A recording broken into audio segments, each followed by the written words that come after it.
Welcome to Q&A News with AI Alfred. Today we'll explore a question that shapes the fate of the world. Why does the West keep misunderstanding Vladimir Putin?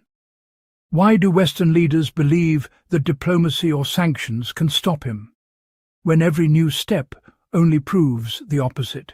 For decades, Western leaders have been projecting their own values and logic onto Russia. They assume that the Kremlin acts based on rational cost-benefit calculations, on economic pressure, on fear of isolation. But that's not how Putin, or the system around him, thinks. I was born and lived 34 years in Russia. I know the mentality that still defines its political DNA. In Russia, the value of the state is higher than the value of human life. That's not an opinion.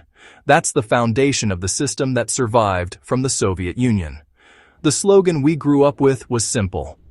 Think first about your motherland and only then about yourself. And it's not just a phrase.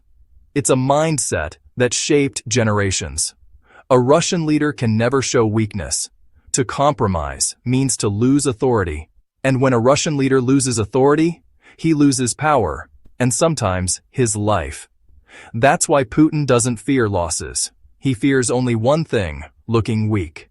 He can escalate even in defeat, because escalation restores the image of strength. So you mean that Western logic, based on negotiation, compromise and saving lives, simply doesn't work with that worldview? Exactly. Western politicians think like lawyers.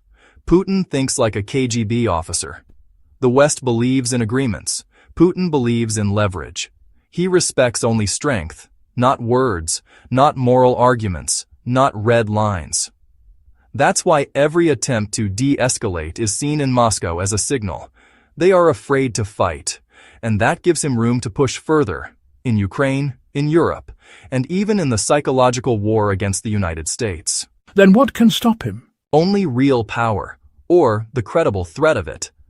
Russia doesn't yield to persuasion, it yields to fear. That's the tragic paradox of the system. You can't make peace by showing goodwill. You make peace only when the other side believes you're ready to use force, and the West still refuses to accept that truth. A sobering thought. The danger lies not only in what Putin is willing to do, but in what the West still refuses to understand. This was Q&A News with AI Alfred. If you want to hear more of this uncensored analysis, watch the full episode and join the discussion in the comments.